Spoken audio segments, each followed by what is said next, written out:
Thank you so much, Councillor. That was a wonderful mouthful and very inspiring.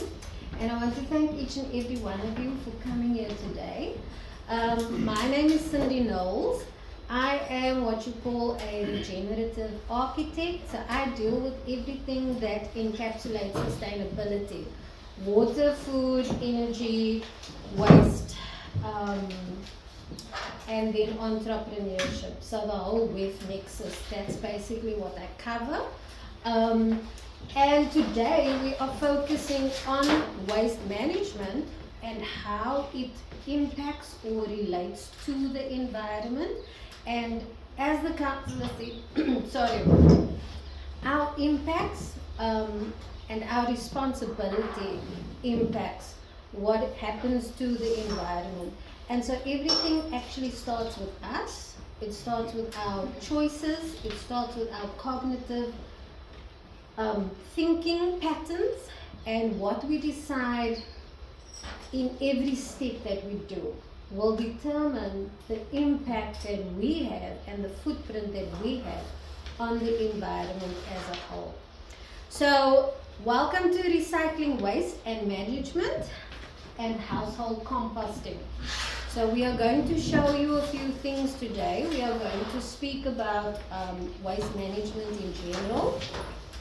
And then we are also going to demo a few things of how this can translate not only into better waste management practices, but also into an entrepreneurial space, which then also impacts the economy, so that we are creating a circular economy. And we can then not only impact ourselves, we can impact our communities and then the environment. Okay, so basically, waste is, when we think about waste, it is what we throw away. So anything that we basically throw away. And many wastes are categorized in different ways. And so it is, it can be reused, recycled, re-engineered. It depends on how you actually open your mind space, how you think outside of the box, because most people just throwing something away is already a chore. It's already a bit hard to just throw something away. But waste management is actually taking it a step further by not just throwing it away, but compartmentalizing it. And so that's what we're covering today. So when waste is properly managed, it becomes a resource in our hands, and it can actually become environmental protection if used the right way. It can also add to economic growth and obviously to our general overall sustainable living. So every year, huge amounts of waste end up in the landfill, and most of us, or at least majority of people, all know once they throw this stuff into the bin, it goes to the landfill. Unfortunately, in Cape Town specifically, we are running out of landfill space.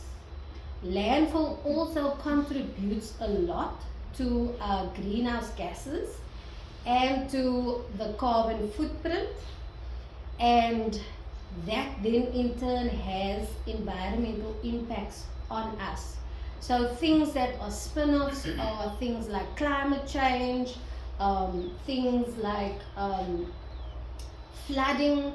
It affects a lot of things that we don't realize it has impacts on. And we could be the difference if we just change our practices. So the key points about waste recycling is waste can still have economic and environmental value, like I mentioned. It conserves your nature resources. It reduces pollution and litter. It can create employment opportunities, but above that, it can create entrepreneurial opportunities. And then organic waste can also be converted into compost.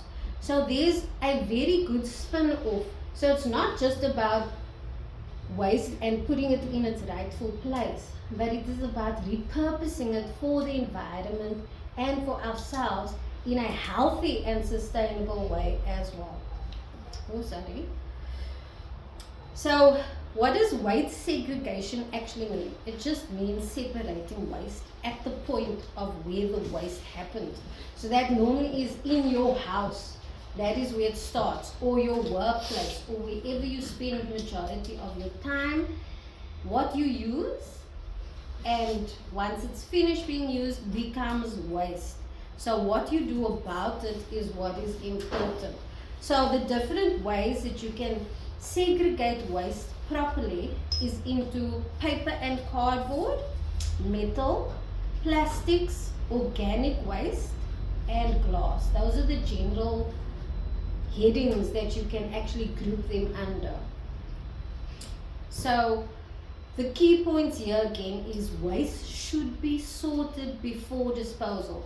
So I know it's a difficult mindset to overcome, because we've been inculcated that you throw it in the bin and you take the bin out, and then the municipality comes and picks up your waste, your bin, once, maybe twice a week, depending on what the season is. So the responsibility lies with us to start in our homes, preferably in our kitchens, where we can then take onus and start sorting the waste even before. For us, putting the bin outside for the municipality collect should be the last end of the cycle, so to say. So what we need to do is try and sort it before it even gets to that point. We need to understand that different types of waste. So we covered before what the different types are. The different types of waste actually have different types of recycling streams. So there are different, let's say, factories that can reproduce or use the waste or break it down, whatever that factory does. There are different types of those factories depending on what the outcome is that they're going to use the waste for, also depending on what type of waste it is, and also depending on what types of toxic fumes and stuff like that is given off, because different types of waste give off different types of toxins. So all of those things, depending on the waste, needs to be managed very carefully. We need to also separate clean goods from very, very dirty stuff. So that is the first point of call. When you have waste, you can see, okay, maybe this is salvageable for proper waste, or maybe this is just not salvageable. And then also, when we take these steps, we are helping the environment in a very, very big way. So it might seem small, for some people it might be hard, but it will have a very big impact at the end of the day.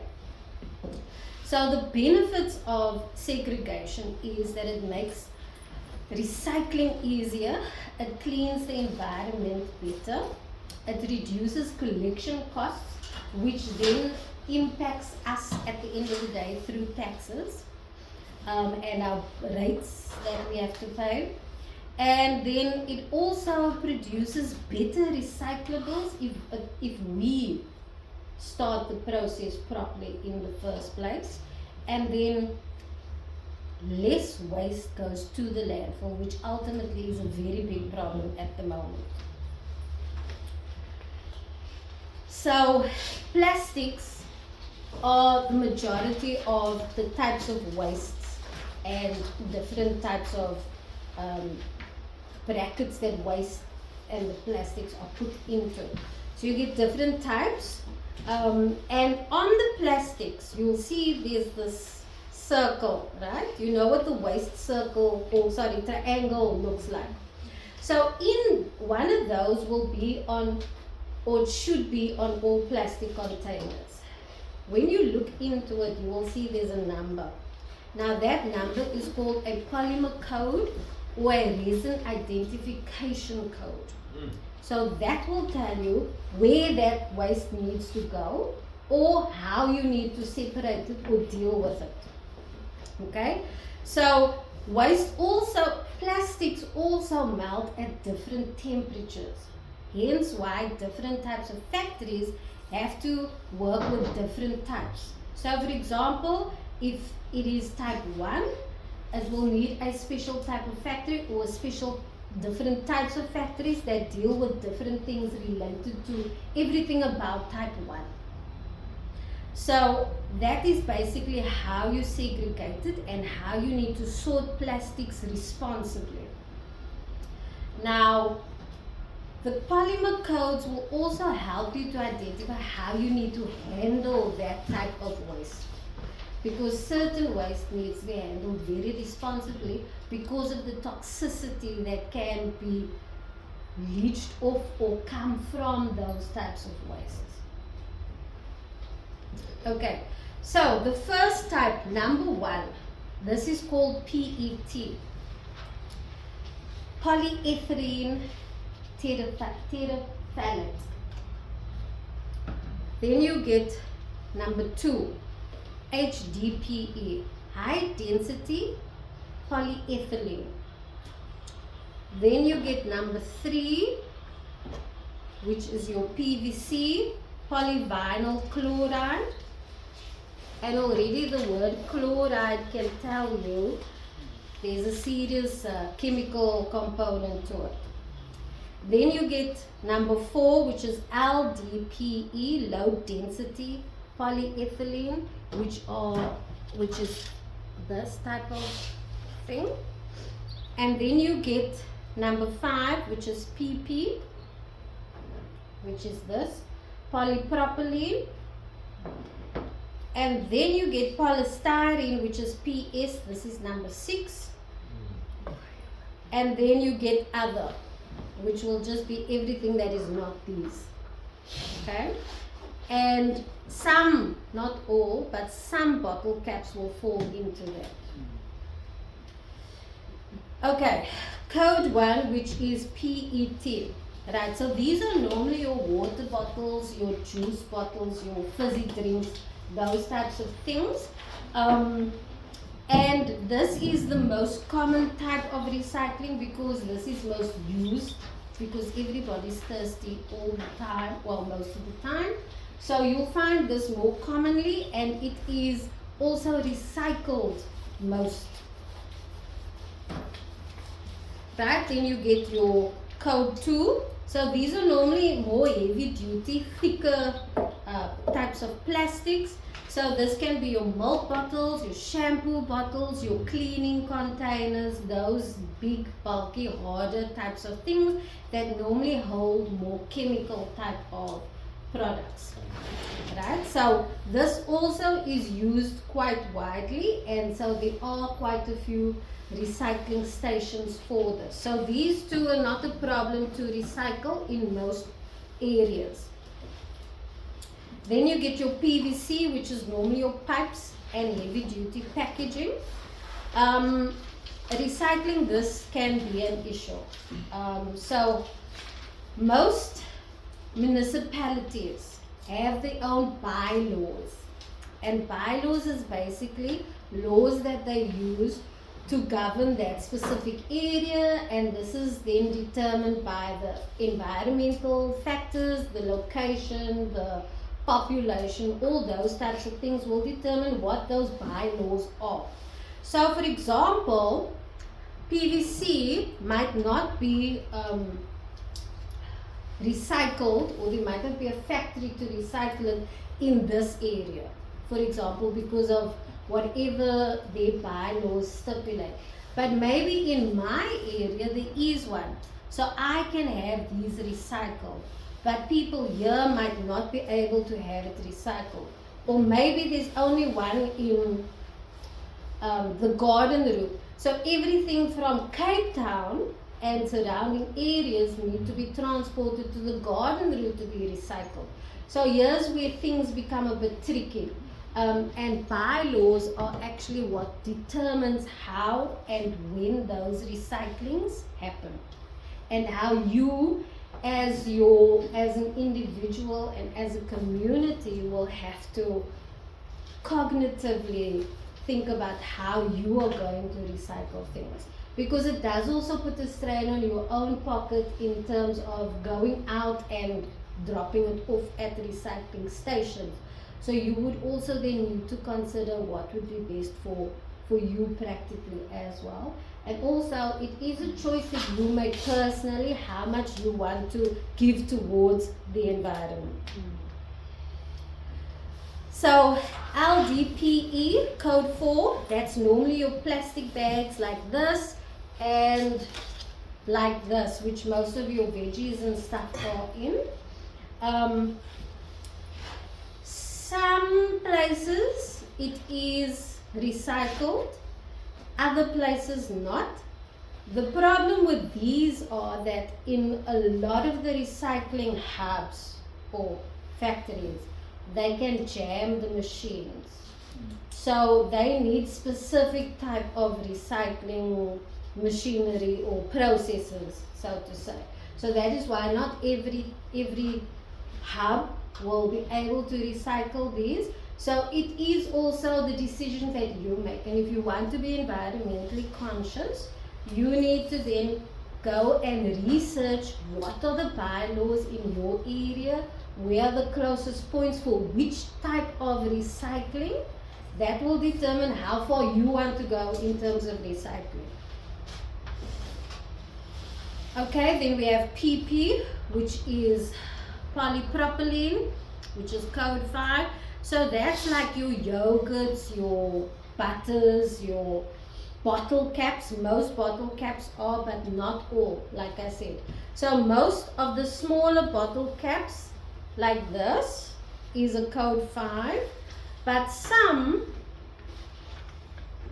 like this one is a code 7, which falls under other, because there are other constituents in the chemistry of this type of bottle. So you need to also be cognizant that not everything is the same thing. So you need to educate yourself around that in terms and in order to see how you need to separate these things or how you can repurpose things, right? So unfortunately, on most plastics, the triangle is very small. So you would take your phone and your camera and you zoom in to see what the number is in that little triangle. Or you can take a magnifying glass if you have one. I think those are ancient. But those are the types of things that you can do.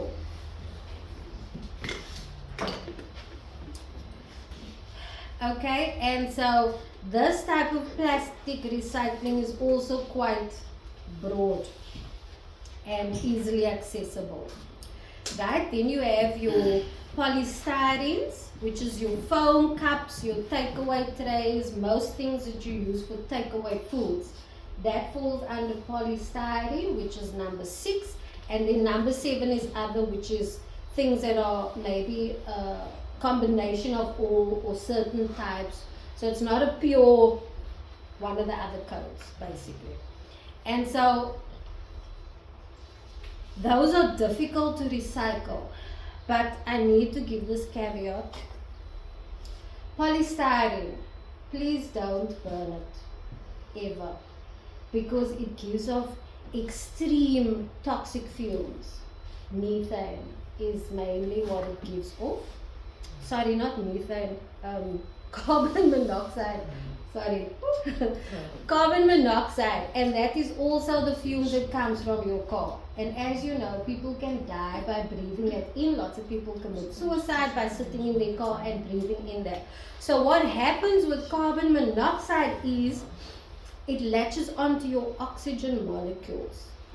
And obviously, you know, your oxygen is needed for everything in your blood and is spread with your everything in your body and is spread with your blood. So it travels very fast throughout your mouse.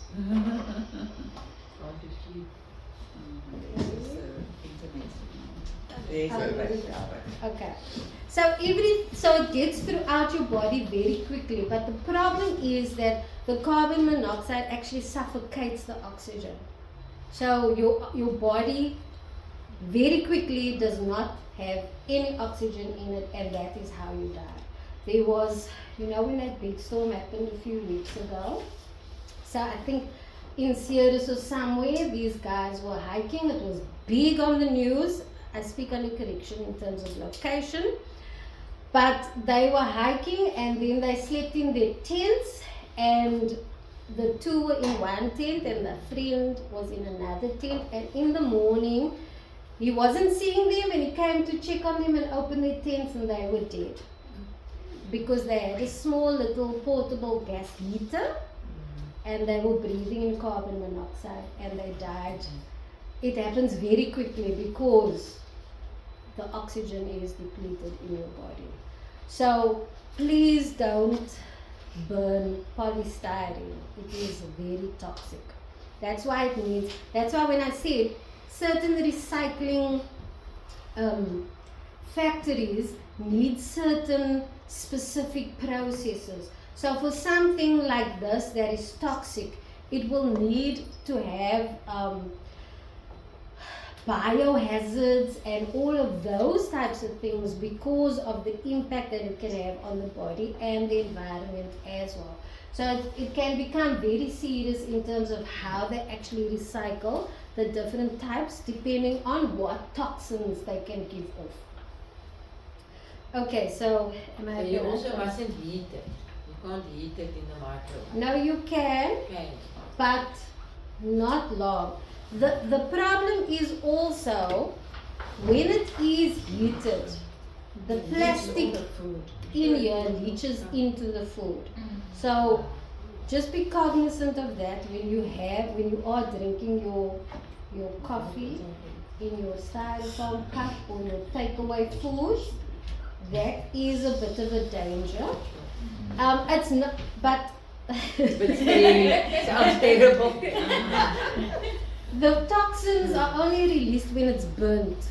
When it's heated, it's not released, but the chemicals in here leach into the food. But at very, very microscopic levels. But just be cognizant of that. Well, all plastics actually leach into whatever touches. You've heard of microplastics. So microplastics have been found in a lot of sea creatures, a lot of fish.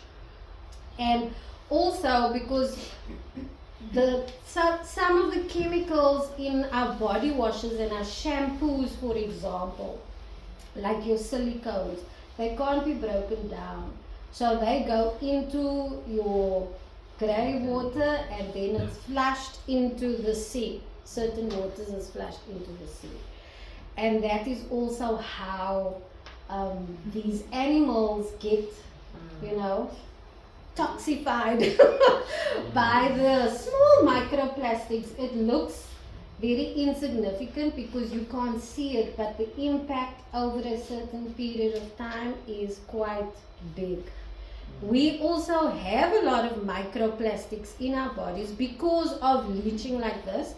And if we do drink a lot of water from water bottles like this, we are ingesting large amounts of microplastic. Tamarind is actually found. You know what tamarind is? It's like a little herb that they use in cooking, especially Cape Malay cooking. It gives a very distinctive flavor. They use it in some kusistas. So tamarind is known to actually absorb or detox you from microplastics.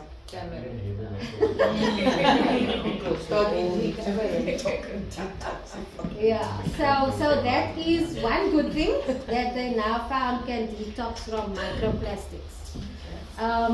Because obviously microplastics become endocrine disruptors, which is your hormone systems and so forth. That's why quite a lot of females have cancers, have hormone imbalances, PCOS, those types of things. There's lots of men with erectile dysfunction, losing of their hair. All those are in what, when your endocrine system is disrupted, that is what happens. And it could just be because you are drinking water. So we also need to be cognizant of what we are actually using when we consume certain things. Convenience is not always key. But you are here today to learn how you can manage the process. Yay! Yeah, and help the environment combat and mitigate these types of effects that are had, basically. Sorry, I don't know if you're going to touch on it, like Nikita, we will touch on it. But in our municipal area, we have certain residential areas where recycling is rolled out. So you get a bag every week where you put your recycling material in. So that's it's quite easy for people to do. So we don't have to separate according to the codes, because that gets separated at the transfer station according to the codes. But for areas where we don't have that recycling service yet, it might just be an option to still recycle, because we have the informal recyclers coming along to each house to see what they can salvage for them to give in. But sometimes you do find, if you do separate your recyclables, you do find that they leave certain things behind. So is there maybe out of those codes that might be more valuable for them to give in at the station, that they maybe get more money from than others? Maybe that's the reason why they leave certain things behind. Okay, thank you for touching on that point. I was going to, but now's a good time to also delve into that. You are very fortunate to have that in your municipality. Majority of the Cape Flats does not. So, for example, Wednesday in my area is a dirt day, and from 5 o'clock in the morning, those guys are buying bins, and they make their rounds, because it is a living for a lot of them. So majority of the rest of Cape Town does not have that. So for those people, this type of information is very useful. If your municipality, your municipality here does that, so that is really amazing. It takes the weight off of you. However, in areas where, like our area, there aren't many of those types of things. So it creates an opportunity for communities to come together, mobilize, and create little hubs, little waste management hubs themselves. So my one friend, he did that in the Factoryton, Kensington area. So what he did was, he asked the councillor, could he use the library area? Excuse me. Sorry. And he took a few youth and he gave him some waste management courses. And then they had a little meeting with the community and asked, okay, can we take your recyclable waste and you can get a small cutback after a while from the waste, because they obviously first need to build themselves up and what they're trying to achieve, and then the community might get but that's later down the line. So it is incentivized for the community. However, you do know you are doing the environment, which is what impacts your life. So you are improving the environment in that way.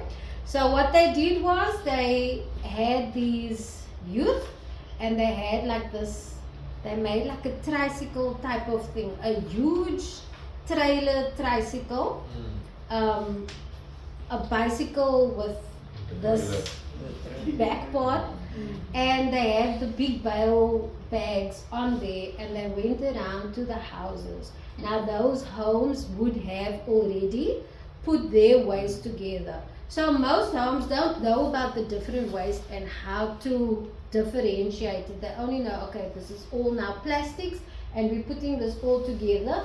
The hub at the library then separated it and then they compacted it and then they sold it off to these factories that actually then either repurpose it or recycle or whatever they are doing at the various different types of factories.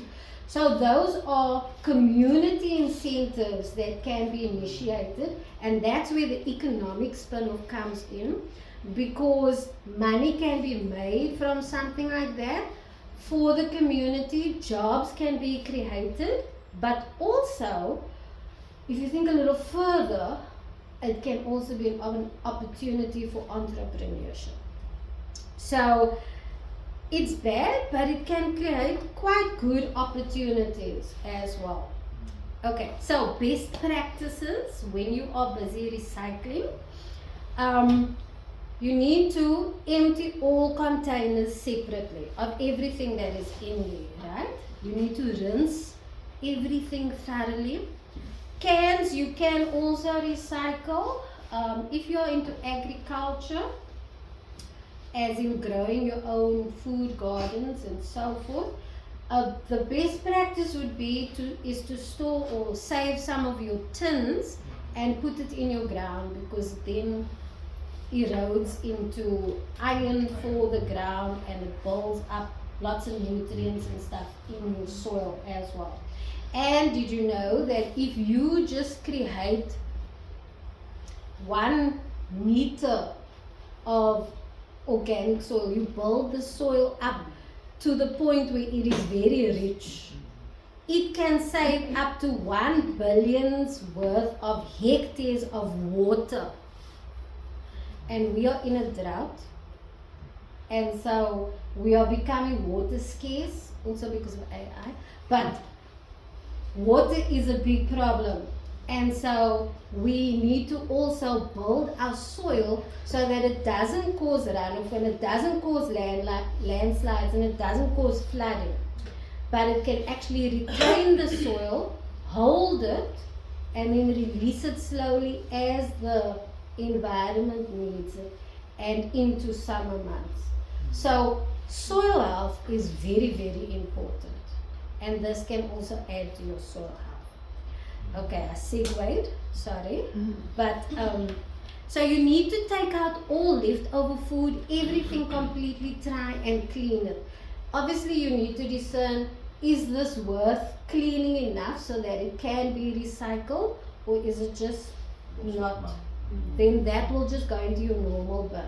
But if you see, okay, no, this I can clean to the point of it looks quite, decent, then you do that. But you have to ensure that it is cleaned properly, because if you don't clean it properly, you can then, just one small thing can contaminate the whole batch in the factory. And they clean it at the factory again. Because you can't be sure. Well, think of the amounts that they would be getting in. To clean all of that would be, so that's why they have little hubs that do that for them. They go and collect in the area to ensure that, because it will take a lot more resources out of their pockets, because they'll probably have to run another line that is just for cleaning, and that could cost millions to the production. We also clean my stuff. I've got a clean bin. The cleaner's bin. Yes. Now I'm just explaining that the impact on the factory itself would be very huge for them to just focus on that cleaning part. So that's why it is best if everybody does their part, because contaminating a whole batch, that's now a lot of money gone down the drain, and a lot of resources that could have been used and recycled and from that whole batch. So it's very important to clean it as thoroughly as possible. Also, when you have cardboard boxes make sure that you flatten them completely, because as you can see that this takes up a lot of space, and space is an issue. So what they would do at the hub, or as soon as cardboard's coming to the factory or whatever, first thing is they would flatten it all and make bales of it. Also, when it's open like this, it creates opportunity for rats and mice and things like that to come and crawl in. So you want to minimize pest infestation as much as possible. So do that types of stuff also. Cindy, just one quick question, man. We haven't yet discussed glass. And I know these beautiful gentlemen that visited our bins in our area on Fridays. They don't do glass for obvious reasons. But maybe the strategy around glass would be what? Okay, so glass is, because of the dangers involved with glass, there is not just contamination, but also lots of bacteria, lots of dangers around injuries as well, around glass. So there are not a lot of municipalities that actually in their bylaws recycle glass. So it's quite far and few between. It's not something that's regularly recycled. Only places that deal with glass in their manufacturing, they are the ones that will actually go out and liaise with restaurants or something. Can I take your glass to be repurposed or whatever the case may be? But glass is not a very big thing. However, there are spin-offs from recycling glass, like you crush it and it can be used in hardening of the roads, in lots of different types of construction. You can also repurpose it into various types of things. Nice idea. Yes, exactly. You can do eco bricks type of concept, and glass is actually a nice way to re-engineer your house's heating because of how it retains and allows the heat to flow out and in. So from an architect's perspective, putting in like a glass wall or something is an environmental feature that can actually help with the heating and the cooling in summer of the house. Die dame van municipaliteit, ik kan er niet aan namen nou niet. Ik heb nog gepraat van Cindy, van zekere areas in die Drakenstein wat twee vullis lorries het. Een voor recycling, een voor de gewone vullis drop. Nou wil ek weet, ek het dit al, dit is vir my eintlik 'n baie groot vraag lankal dat ek wil gevra, nou kry ek geleentheid om dit te vra. Hoekom word dit dan ook gedoen in die minder gegoede gebiede nie, soos Perl-Oosie? Perl-Oosie mense wil so graag recycle, maar net die sakke om het te recycle. Dan kom ek nou weer hier in Rosaki straat maandags, as sien ek as twee vullislorries, een vir die drom, een vir die sakke. Wat, hoekom? Budgets. So well, I speak under correction, and I'm sure you can obviously speak more to it. But my understanding of it is that you get your municipality bill. You also get your rates papers. Different areas have different values set, right? So if that area is set, the rates are set at that amount, and your waste and all of that stuff is X, Y, and Z, versus something over the road and it's much more there. They have to pay much more. Those are the types of services they can then start introducing because they have more money to work with. So it is, in my understanding, a money issue. Some areas nobody works, so the bare minimum is coming out of those areas. So they can't really, there isn't money, and people are already being taxed so heavily by the government at large. there isn't extra money for those types of services. But it will behoove everybody if we decided to do it ourselves and not have an entitlement attitude of they must do it for us type of thing. It starts with us. We need to decide that is what we want to do for the environment, for our community. And like I said, it can be an economic opportunity that you are creating for yourself and for your community. By creating this platform, you are creating jobs and income. And then you can then move into recycling and re-engineering recycled goods, and I'll show you a bit of that later. But don't see it as a negative, see it as an opportunity for what can I do and what can we collectively do together and achieve. En weet just to add on to what you said, die idee, ek praat nou vir my collega's in afvalbestuur, maar die idee oorspronklik was geweest om sekere gedeeltes van die dorp eers te doen en dan uit te leer uit dit. As a pilot. Yeah, as a pilot, yeah. But the pilot has been running for quite some time, I have to admit. Maar dit is ook as gevolg van begroting. So dit kos die munisipaliteit 'n bietjie ekstra om die tweede trok te kry om te kollekteer, maar die gedagte is om uiteindelik uit te brei na ander areas toe. Ek weet hulle is besig om te kyk na kleiner stasies in Peru-Oos. Hulle kyk tans vir grond waar hulle die kleiner stasies kan bou om presies nou op 'n ander manier recyclables in te kry. So hulle sal klein spanne hê wat dan rond beweeg in die residensiële areas om kollektering te doen. Ek dink hulle sal die EPWP-program gebruik vir dit. En dan dit neem na die kleiner stasies toe, en van die kleiner stasies word dit dan na die oorlaastasie in die dorp geneem. Maar dit sal nog nie wees op die skaal soos wat dit nou eintlik in die ander residensiële areas gebeur waar jy die trok het wat spesies omkom nie. Maar ek weet hulle is besig om te kyk daarna. Okay. So, like I said, majority of Cape Town doesn't have it. Like I was riding through Durbanville on the way here, which is a very affluent area, and they were having people pulling their little bags and scratching in the bins.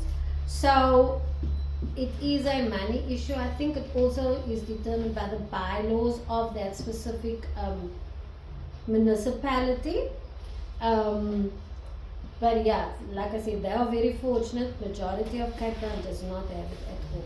But look at things as opportunities, and it will have a very good positive spin-off. What we also need to remember is the war and the impact the war is having on us. So petrol is crazy expensive. So to have extra things like that would now cost almost double what it would have costed last month, for example. So certain things might not be able to be done anymore. That was a convenience and a good to have and something very beneficial for the environment, but it might not be viable anymore because of the impact globally that the war is having. Like it is, I don't know about you guys, but I am feeling the crunch with food and petrol and everything. I thought my 100 rand was useless before, but now it feels like it's since June. So yeah, those are types of things that we shouldn't have tunnel vision. We should try and think of things holistically and how outside factors can actually impact what is actually happening on our doorstep. Because lots of things have knock-off effects that we feel, and then it looks like injustice, but actually it can't be helped because everybody's actually feeling it. Actually. So sometimes, not sometimes, this whole thing is about setting your mindset and how you think about things.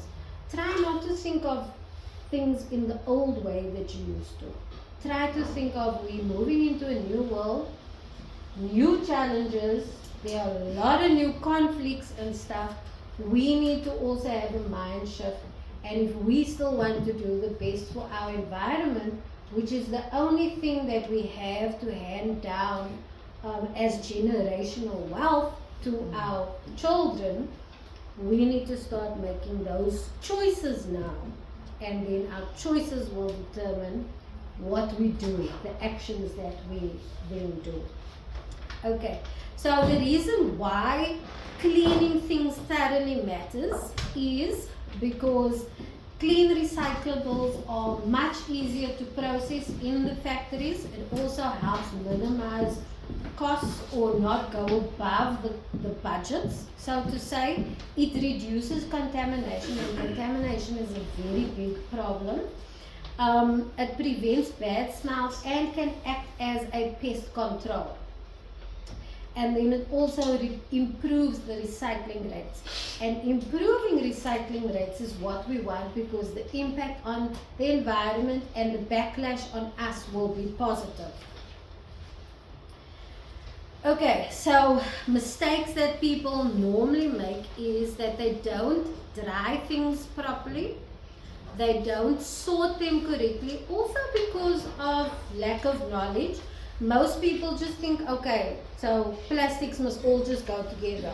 But now you know that different types of plastics, it is better to single them out and recycle them separately because of the toxins and how they are repurposed, and the streams that they go through in the factories are very different. So when we minimize the train at the end of the day, so the train to the station, when we minimize the journey for them, the repercussions or the strain for them are a lot less, which could then have a rebate effect for us. So always try to also think of that as well. Okay, so stuff like greasy boxes, you know, when you're having pizza boxes, if there's any oil or anything like that, break that piece off. There we go. That's a nice clean box, but normally it can get quite oily and messy. Only break off the pieces that are not affected, because that oil can contaminate a lot, and you don't want that to happen. And like I mentioned, one small thing can contaminate the whole batch in the factory. So again, rinsing thoroughly and drying it out thoroughly is very important. Okay? Cindy, my beloved sister, just for my own curiosity, I would like to know who in this room is already doing some of this recycling, and maybe in what area are they doing it. So, because I think part of the homework might be to see how you can either improve or maybe even start if you haven't yet done it. So I've now received a lot of tips, and as I mentioned earlier, our recycling day was round up as Friday. So this morning I put out 2 bags.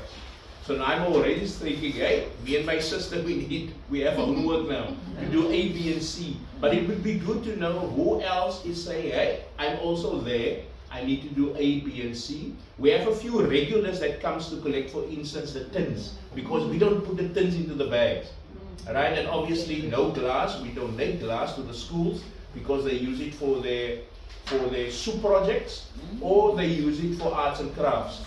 Right, so we've connected with that. And for instance, we were supposed to go to Lustral this morning. They have a recycling competition at their school where the different classes are challenging each other. Wow. So nou daar by die werk by ons lê nou 'n sak goed wat na skool toe moet gaan. But that's for instance from our side as an organization. But it would be good to hear from my other colleagues who's where in the process, you know, and yeah. But anyway, I just wanted to share that quickly. And even yourself, what are you doing at your home? Okay, so for the organization that I'm with, which is First Pal Scout Group, we ask the children to bring the bottle tops because there's an organization that takes 430 or 1,760 kilograms at a time. If you collect all of that, you take it to them and then they give you a wheelchair, which we do as a community project that we donate to. So every year we choose a community or organization that we help, a beneficiary, That's and then beautiful. that goes. But it takes quite a long time to collect all of But those. if you've got collection points, because I used to give mine, but now I don't have a collection point anymore. So I've got a cupboard Yeah. full of Yeah, bottles. so- We did it with Toerenkerk as a back in the days, yeah. And But the now we church. can give it to you We'll now. give it to Okay, you. Yeah, awesome. we must just, Yeah. I'll talk to you. So now you need, okay, yeah. The children, because the children belong to the group, they will come with their bag. Yes. Everybody collects, some pick up, and so you still need to do that washing process. Is quite an issue because you need to wash it. So maybe afterwards, it is a good conversation starter where amongst yourselves maybe you can set up something. I wanted to ask you, I know that although we're collecting these doppies, the cool drink bottles, I know the reason why we're collecting them is because they're not recyclable. Okay, so like I said, some of them Yes, are, some but are. some of them Those are blue- number 7. Yes. So So some they're of trying to get them out of the system. yes. Yeah. So yeah, try to zoom in and see which ones are what. So like I said, some are recyclable and some are not. You need to just So it See doesn't which break down ones. in the environment. It stays well, all like- plastics. Yeah. don't. 400 and however many years and more from the beginning up to the end of time. There'll be plastics. So that's why it is best to repurpose and re-engineer plastic Yeah. rather than send it to the landfill, which is where it will just stay. So now, lots of people, because they don't have education around this, right? They only know, I want to recycle plastic, so they have this wishful thinking or wish cycling. So they throw a chips packet thinking they did a good thing into a recycling bin, hoping that it can be recycled. But as you know, certain things can't be recycled, and then that can contaminate the whole batch, which probably was clean and beautiful and recycled properly in its different formats or codes. And that chip packet can cause serious havoc. So education is key. Knowledge is power. Try and spread the word as much as possible. Because it can be quite detrimental. One small mistake can have a huge environmental impact, financial impact. It's endless of what can happen. Also, check with your municipality. Like I said, different municipalities have different bylaws. So they might allow certain types of recycling and others might not. Also due to what they can manage and what types of systems they have set up to process those different types of recyclings. So take the onus on you and research what's happening in your specific area right now. Because like I said, the greater part of Cape Town does not have what this municipality has, which is really fortunate and beautiful. Okay, so plastic bags in recycling bins. Like I said, plastic bags can jam the machinery. So try to rather reuse, repurpose plastic bags than put it into your recycling waste.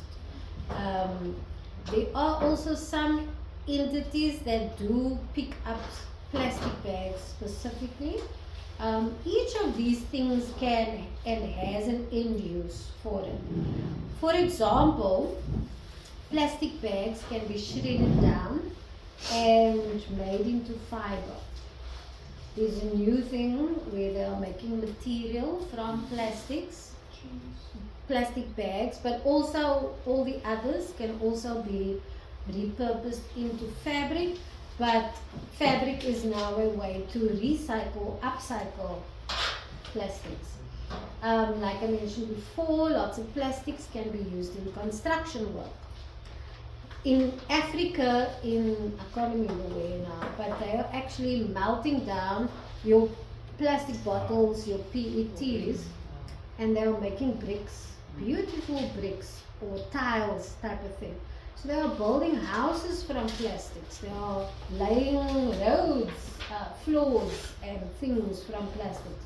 So people are finding nice ingenuitive ways of recycling, re-engineering plastic.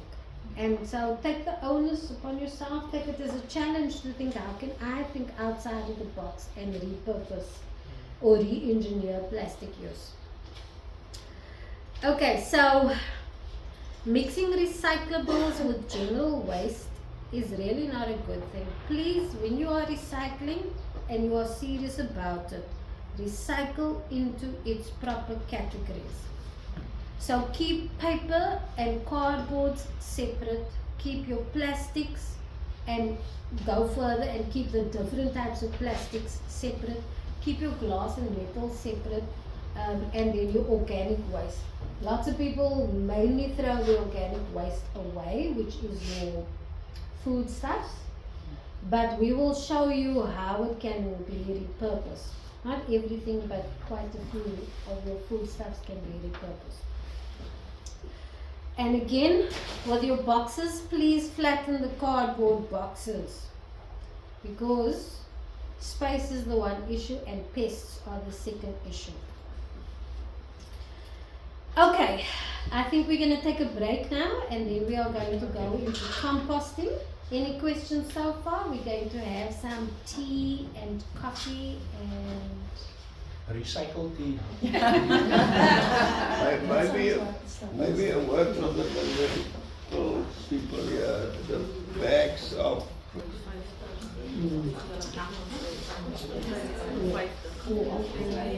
okay, welcome to round 2. We are now going to focus on composting. Who understands what composting is? Compost of your salt throw away food, right? Some of it. Organic. Okay. Yeah. I'm hearing some other words, organic. No, my understanding is it's the management of your organic waste at home or wherever, so that you can reintroduce it into your soil. Okay. So, you had your hand up? I think that's a good explanation. It also means you don't have to buy compost. Yeah. You can sell it. Yeah. Okay, so composting is basically the natural breakdown of organic matter. And it breaks it down into something that is very nutrient rich,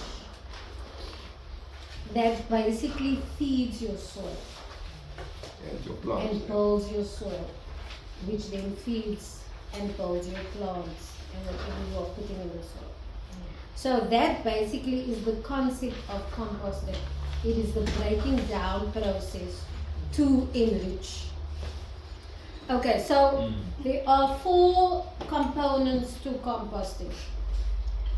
The first one is called your greens, okay, and that basically encapsulates anything that has nitrogen rich material in it.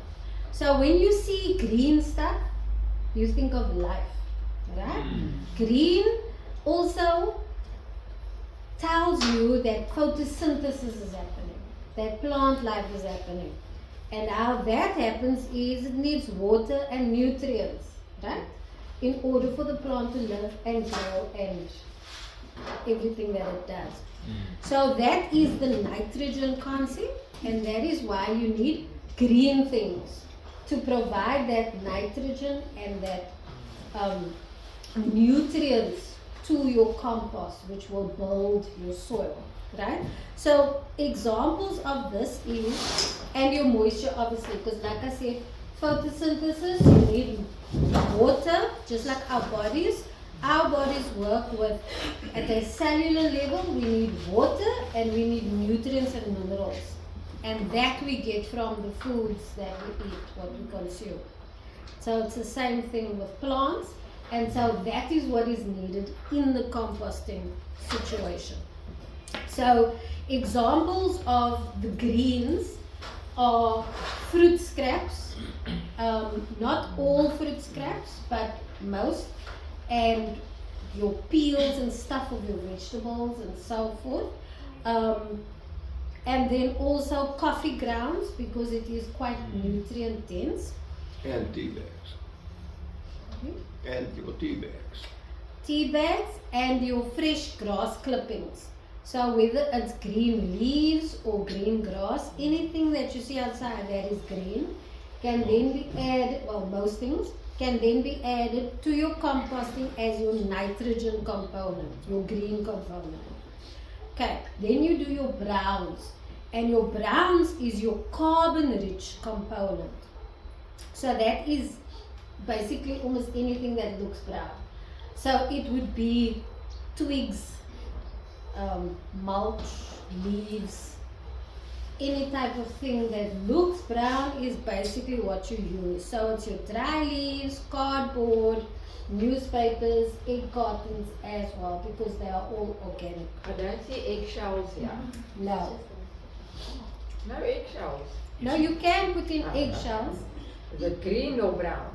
It would, Yeah, but it doesn't break down the same as the browns, but yes, there we takes the go.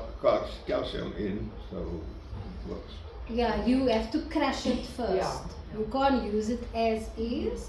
It does give the calcium to the Yeah. soil, but it's better to use it feeding the plants Individually, yeah. than building the soil so much. But it can definitely be used Okay. with your better. composting, but you have to crush it. Otherwise, it will take years and years and years to actually break down because of its hard exterior. Okay, then the third component is you need air because of oxygen and microorganisms that come from the air. And that is what will help break down the nutrients and stuff to convert it into the compost. So you also need to turn your compost weekly or as needed, so that it can get that air component coming in.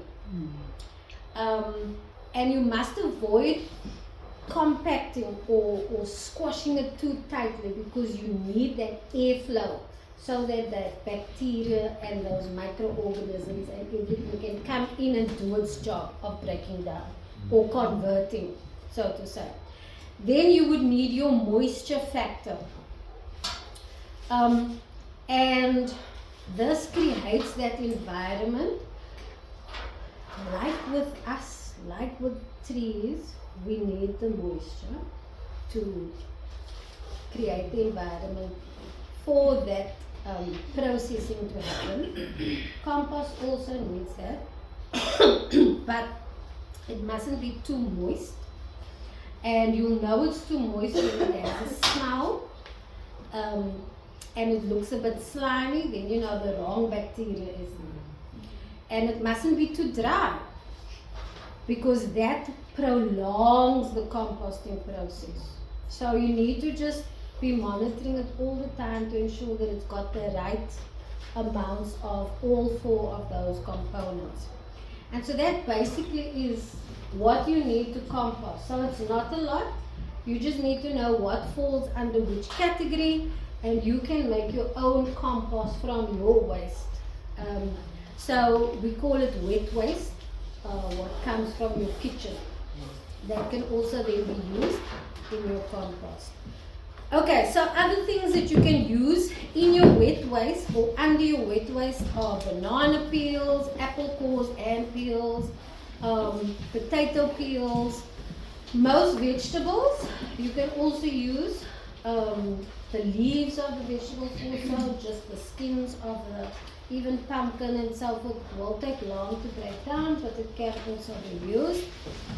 Lettuce, yes, but I would advise not too many lettuce because lettuce tend to cause things to be slimy, and that's what you don't want.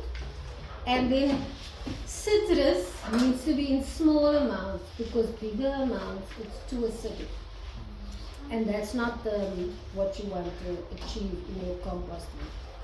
And then other kitchen products or kitchen waste that you can then add is your coffee grounds, like we mentioned before, your tea bags, like your aunt said, only if it's plastic free, because some tea bags do have in the tea bag itself or on the labeling or something, there is a plastic component, so just check how it is made. The more down to earth the tea bag, cost effective or whatever, the better, because that will break down completely.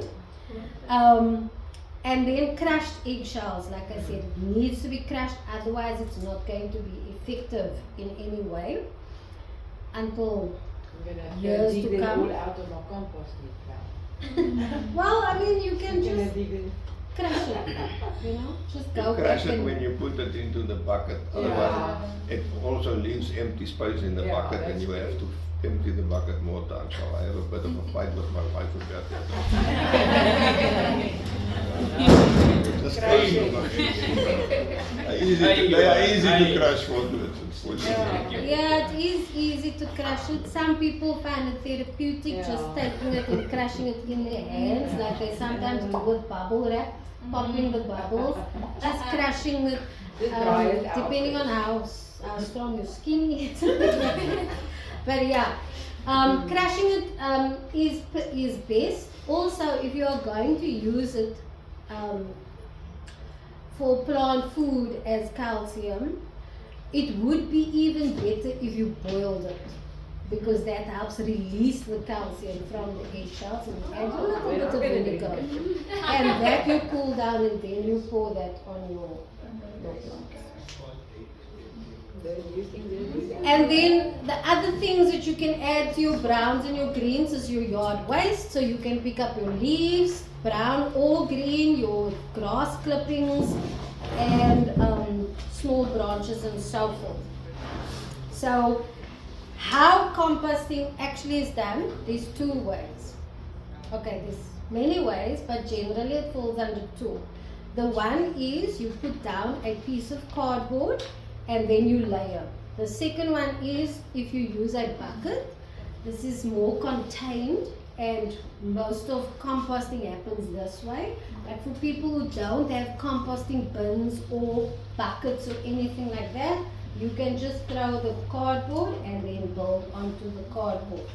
So when you take your bucket, you then make holes all over in the bucket so that the airflow can happen, right? Then you put down twigs and stuff. Okay? Then you put down your kitchen scraps. So first and you can also here put down your cardboards and your newspapers at the bottom, right? Then you layer it with your twigs and some brown leaves and so forth, and then you put your kitchen scraps. What some people do is they also go to food lovers market or restaurants and collect their kitchen scraps. Also the coffee grounds, coffee shops and so forth, they collect that also, because otherwise they just throw it away. So you can go and speak to certain retail stores or restaurants or so forth to collect this if this is something that you want to do on a larger scale. Maybe you want to sell compost, and so you want to make big amounts. Maybe you want to educate people around it and give workshops, and so you will constantly be needing. But otherwise, if you are just doing it at home, you work according to your needs and what you produce. So then you would put a layer of kitchen scraps, and then you would cover it with browns again. And then you would put on a layer of greens. So the concept basically is green, brown, green, brown, green, brown, until it's as high as you want.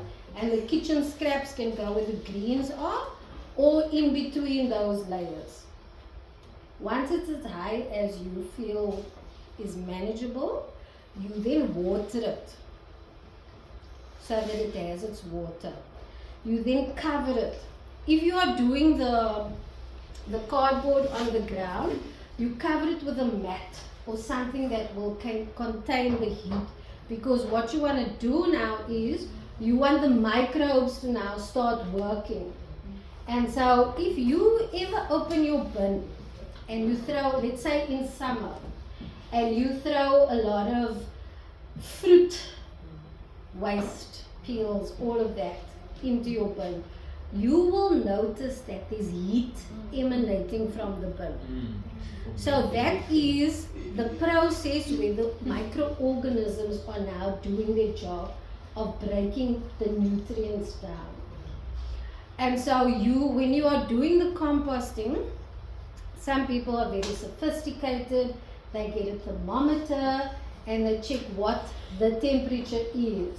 Because once it's reached a nice temperature, then you know, okay, I've now hit my peak, it will now start working. Or if you're not reaching that peak, you need to add more scrap, more kitchen scrap that will feed the microbes to get that heat going.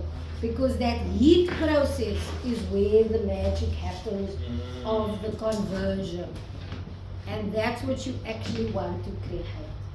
So if you are doing it in a bucket like this, just like be near it or put your hand close to it to feel, is it hot or not?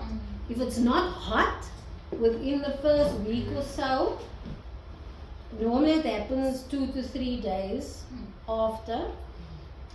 If it's not, then you know you need to add more greens, more food scraps actually, so that you can have more microbes and get the whole process going. And then you constantly monitor it. Is it too dry? Is it too wet? And then you add accordingly. Because the nitrogen fixing bacteria obviously breaks up the food components for the plant to get that nutrients. At what point do you realize that, okay, there's more phosphorus needed or more calcium needed, so that you're not adding too much of the nutrient that's already within the soil, you're adding the one that's deficient of the soil? Well, that you will only determine once it is added to your soil type, if that makes sense. But your compost is something different in the sense that it is an aid or a builder to the soil. So it wouldn't have that type of concept to it, because it basically is just breaking down into something healthy and earthy. So that's also how you know when it's ready, is when you see that something that was a mess is now looking like a brown richness and it has an earthy smell, then you know, okay, it's ready. And that normally takes 6 to 8 weeks, also depending on the size and how much of whatever you have added, also determined by the not the environment, but the season, basically, because that will also then impact how quickly the process will happen. So that basically is how you make compost. It's not difficult, it's not complicated. You can start small and you can go as big as you want, as long as you have the right components at hand all the time. You know you can, and you can feed every week. So some people, what they do is they start one batch here and then they feed it for a few weeks by adding more of their food waste and so forth. And then when they see, okay, now it's now reached a point where it's starting to decompose into compost, then they start another batch. Then with that batch, all they do is they just turn it every week until it is that brown richness. So most people have 1, 2, or 3 compost cycles going at the same time. You just need to be cognizant of which is when that you started.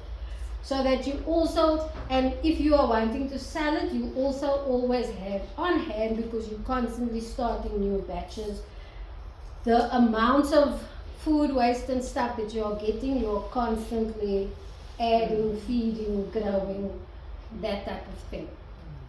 So that basically is how you produce compost.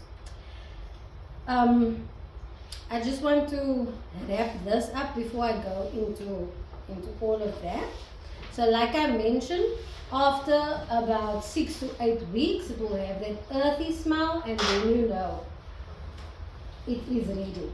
So the same concept works with a compost toilet. Do you know what a compost toilet is? Have you ever heard of a compost toilet? Okay, so it is an alternative to your normal flushing toilet, and it is not linked to the waste management system. So people who want to go off the grid or be more environmentally conscious, they put in composting toilets. So it works on the same principle. So they have You don't have to go digging. most times, depending on how it's built, if you have enough money, you can have separate funnels where the one side will collect your number 1 and your number 2 will go somewhere else. So once your number 2 is dropped, it will act as your food compost. I mean your food, your wet waste. It will be the wet substance. And then you throw hay or straw or leaves or paper, the carbon content, anything brown, you then throw that. And you must make sure there's a vent for that airflow.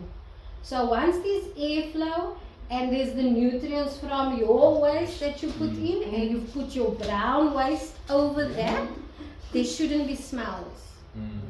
Just like with your composting, there isn't smells because the bacteria is doing its work and the airflow is doing its job. So they work beautifully together for the environment, and that is how things worked in the past.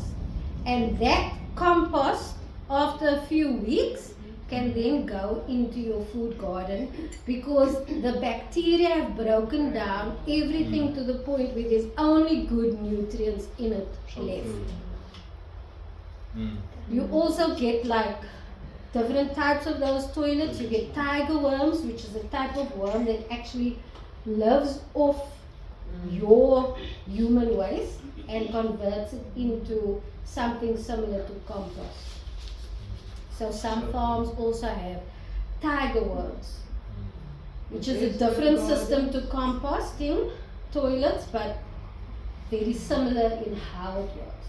So if you want to be more environmentally conscious, you want to be off the grid, or you want to not impact the municipal grid so much, make the strain so heavy, maybe lower your bills a little, try out a composting toilet. Also then just find out what your bylaws are of your area, because they have rules around certain things like that, like septic toilets.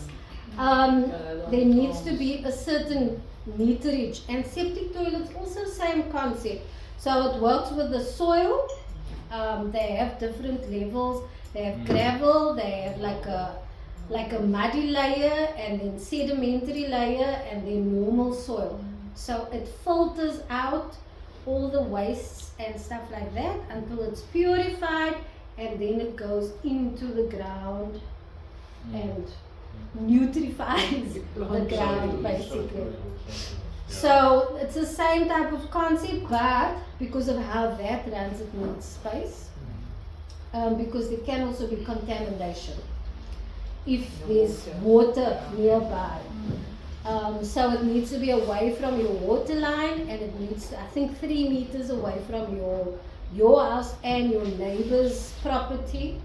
So you need to have space for a septic tank, and you need to have it signed off by the municipality. Again, if the municipality does allow it in your area. But composting toilets don't really have those regulations according to my knowledge. But that is something that you can also look into, and you are providing composting for your true. garden. So true. I think there's one in Franschhoek. They have community gardens there. Now, I know Anina is now very keen to explore, but I think it's once you get it out of your head and you see, for instance, cow manure, it becomes less of an issue. But because how we've been conditioned by thinking of human waste, which isn't part of our original system, our ancestors wouldn't twitch at the conversation, because this is how my grandmother operated in Beaufort anyway. But I know there's a system that's operating in Franschhoek. We went there a few years ago, and they have community gardens. So we could literally see, because they had this model up. You walk into the model and you can see, because you utilize the same facility. And then they show the end product, and then they show the partners that they work with that runs the soup kitchens at the end of the project, and then your community garden. So all of them are attached. So you have the gardens on another farm, and then they basically produce this composting. But that's why I'm saying it is not so foreign. The thing is to do research and say, okay, is there somewhere in Drakenstein a model like this? Can we go and visit and engage? And then maybe on a small scale, like you now illustrated with literally with the bucket system, perhaps something to can discuss. But I'll speak to Anina about maybe doing some field research. The only downfall with something like that is the state of our bodies. So if we are ill and we take medication, let's say diabetic medication or HIV medication, those things are very difficult to get out of the normal waste system itself. So, and like I said, things like tiger worms and certain types of insects and so forth can help break down those types of chemicals.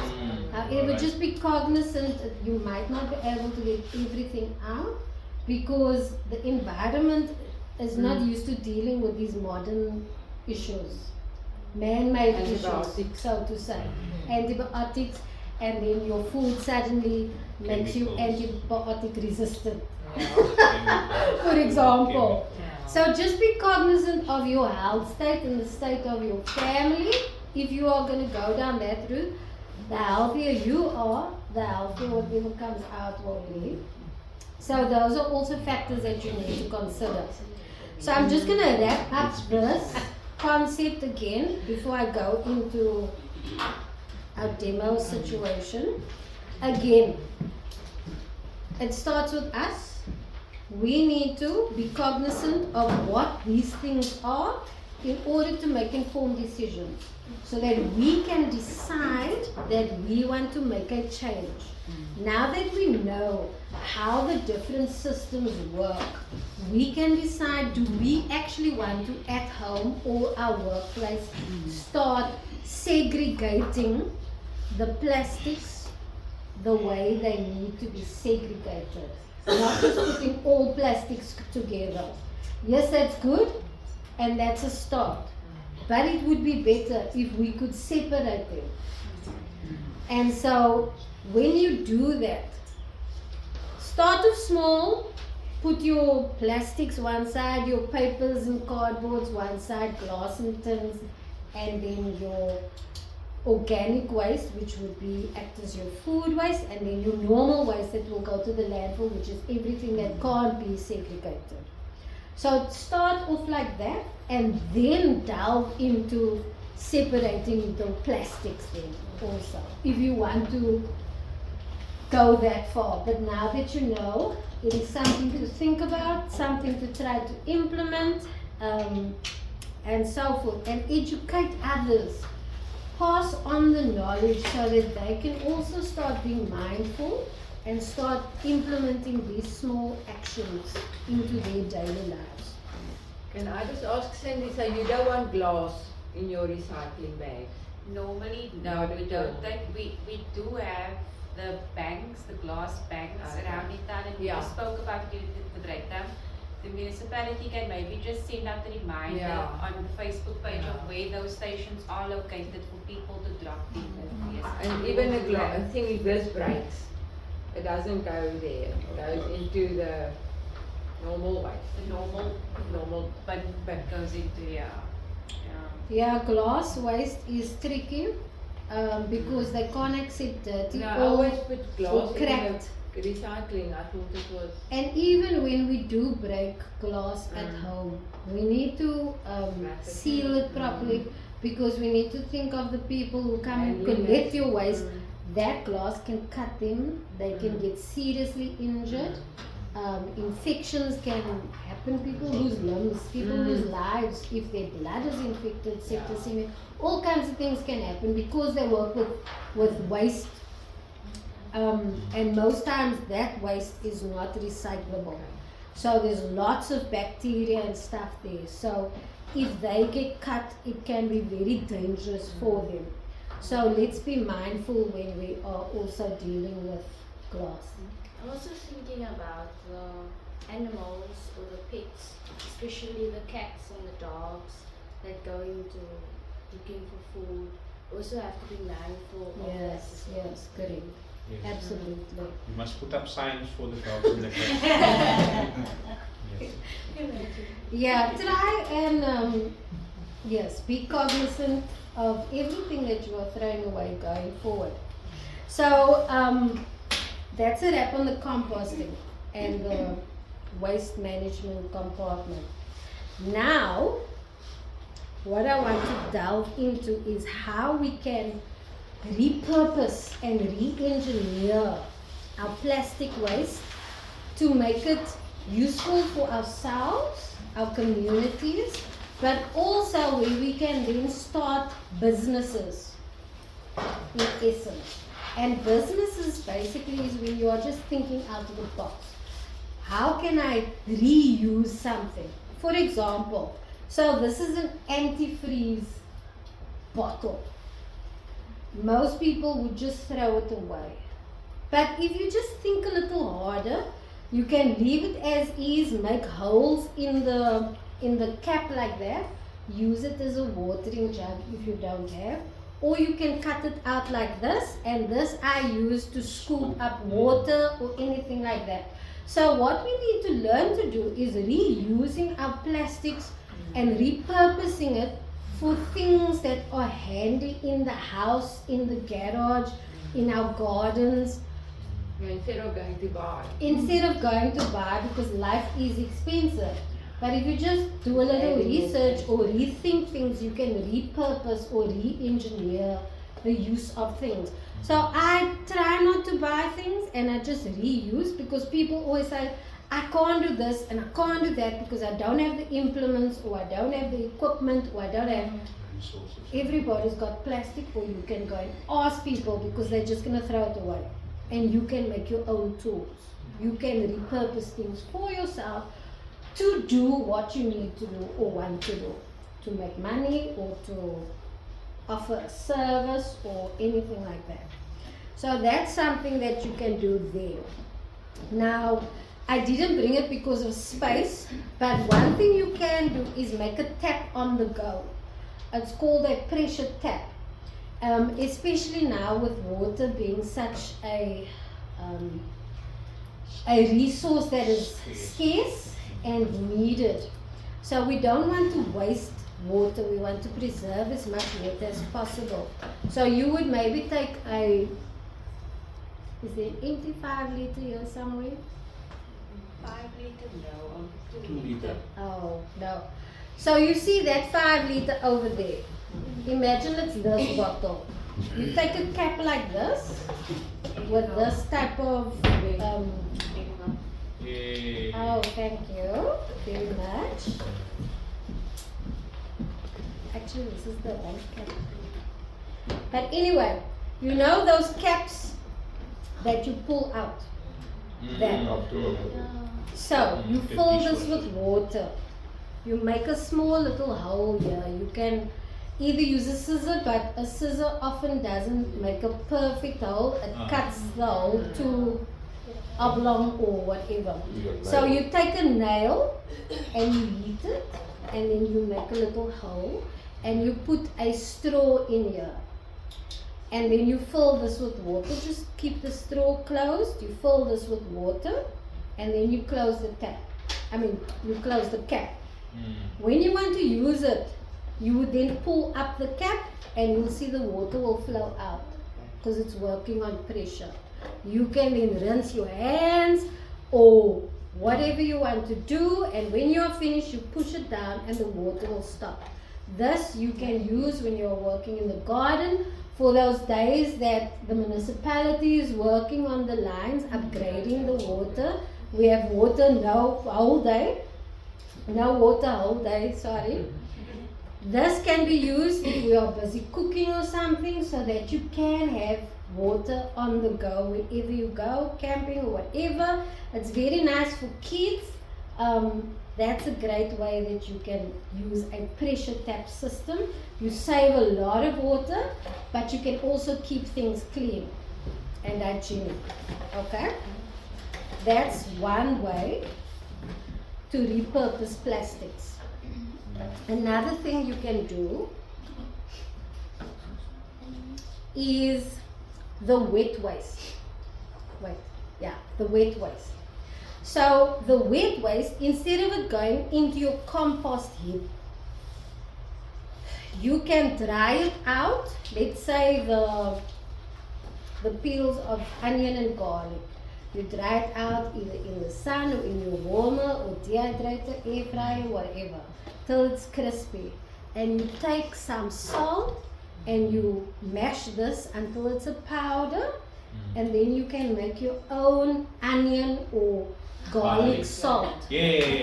Or if you had spices or whatever was in your wet waste, you can then make it into this. Or you can take like cutting off of your cabbage, of your broccolis, all those things. You boil everything down until it's mushy, and you spread it on a tray and you put it in the oven, and there you made your own bouillon spice. So there's very clever ways to repurpose wet waste that you can then use for your home, but you can also sell it. So if you are going to make garlic salt, for example, you could then sell this as an exotic salt. There are lots of weeds that grow outside that has lots of medicinal and culinary value that you can eat.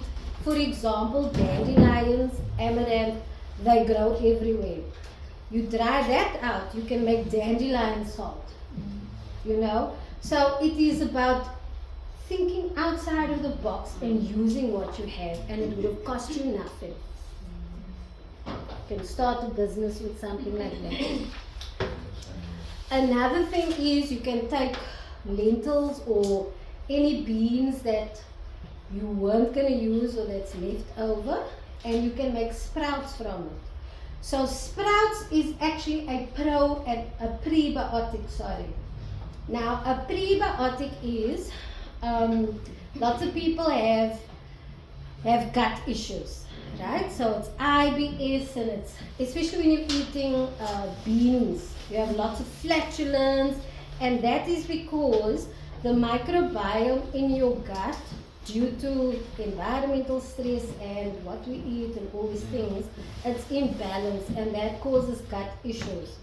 But now the microbiome can't break down certain foods like or nutrients in things like beans. So that's why we get a lot of flatulence. But a prebiotic actually activates those microbes in your microbiome that helps to break down those things that our gut cannot break down. So sprouts is one of them. You don't find, it's not very common in South Africa, but in first world countries it's very common, and it's very nutritious, very healthy for you. So you can make sprouts. And all you need to do is take an old plastic bottle, you make holes in the top, you put a little, you can use any type of beans. You soak them for about 8 hours or overnight in water, and then you rinse and off, and you let it stand because the airflow is coming in. So the moisture in the air will create a good, and the heat will create a good environment for the beans to sprout. So you will then, morning and evening, you will rinse it and let it stand. For about 2 to 3 days, you will start seeing these, can you see these little white thingies? That is the sprouts starting. So they grow quite long, and then you can see, okay, when it's much longer, and that normally takes about 4 to 5 days. Then you can eat it, and you can sell it, because it's not readily available in shops, but it's extremely nutritious and very healthy. So sprouting is something that you can also do as a small business, and you can obviously go bigger and buy the proper materials once you're on the go or whatever. But this is a great way to repurpose your plastics and use your scraps to start something new. Sorry, Cindy, would you eat that, sprinkle it over a salad, or? You can eat it as is.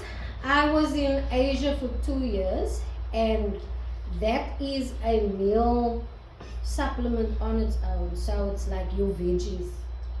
It would be your veggies. But you can put it in salads and so on. But you can eat it on its own, and it's quite delicious. You can make it from mung beans, from lentils, from any kind of beans. Anything you want to. Can sprout. If you want to take it further, you can then let it grow more and plant it. But at this sprouting stage, it is very healthy and beneficial for your microbiome in your gut. Now, the next thing is those bottle caps. So some of them are number 5, which is PP. Some of them are number 7, which is other. Okay? You need to just check which ones. It should tell you. And like I said, if you can't see, then you just use your phone or a magnifying glass. So this one is fine, but this one inside shows that it's a number 7. I just wrote number 7 here after I zoomed in. But normally if it's not a number 5 cap, it will then say a number 7. So number 7s you don't use because it's a mixture of plastics. Number 5 is a pure, so you can use that. So what you can do is you can melt it down and you can make stationery from it. So this was just an example of how you can melt it down, and then you can obviously melt it down more. I just in a hurry. I used the toaster, not the toaster that you put in the snack. Sorry, yes. So I use the snack to melt it. I don't know what you're going to do with it. I didn't have the wax paper, but I used foil, and so it got a bit stuck on here. Faded color. But you melt it down. And from here, you can then cut it into size. You can make stationery.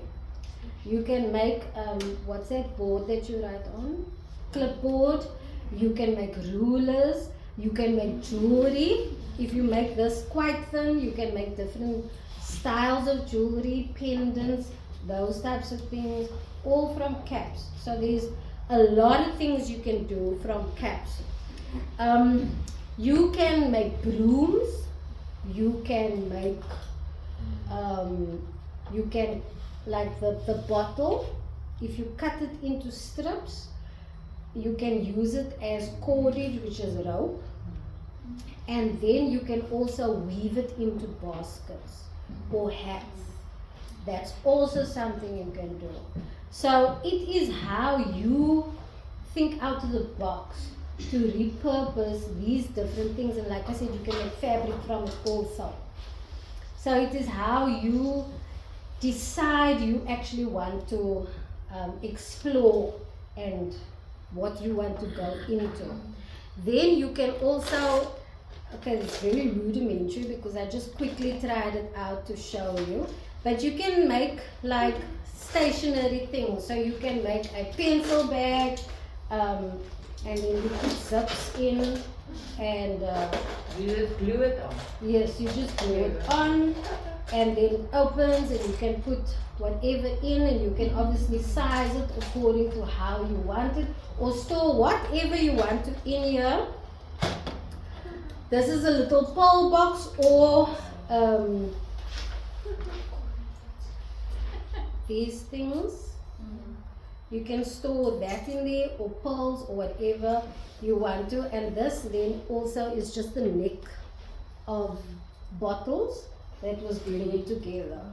So you can make it much neater. I just did it just to show you conceptually what you can do. Okay. This is a little watering can. It's very cute. So, and it works very nicely. You can even do this and obviously glam it up or something. Again, I didn't do it neatly, but just to show you how cute it is and what is possible. You don't need to go buy.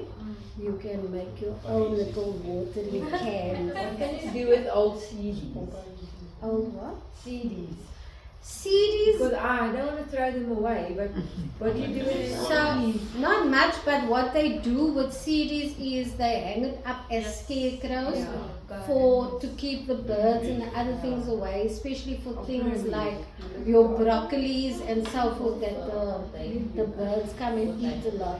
So it is used as a scare tactic because the lights, the mirror, the glare that comes off it and the noise, that is also what happens. Then lastly, to show you, this is biogas. So this is another way that you can repurpose your wet waste. So instead of putting it into your compost or making it into spices, you can create methane gas, which is cooking gas, basically. And you'll see on some farms, they actually have it's called a biodigester. So you put all your cooking waste in there, and it will then, the heat that I spoke of, that is actually the gases being heated up and released. So that gases will then rise to the top, and then they have a funnel or tube or something that is connected to the gas stove, and there they have their own cooking waste. So this is just potato skin in water. You see, that is the gas in here. And so if you just have your own small little, let's say, container, and you throw in your peels, mix it with the water. Obviously certain things accelerate the process, like lime or cow manure or some animal manure will accelerate the process. So it will create the gas much faster. It normally takes like 5 days to create the gas, and you need to have it in the sun if it's only the peels, for example. But obviously the more you put in, the more it will produce. This wasn't a lot, but it was just for demonstration purposes to show you can make your own cooking gas, or you can sell cooking gas. You just need to ensure that you contain it properly. So if you take your container and you keep on throwing it in, and this is obviously covered, and you have a little tube linked to your cooking stove, and you have like maybe a valve or something to open and close, you can make your own cooking gas. You don't need to go and buy. And if you make more, you can sell.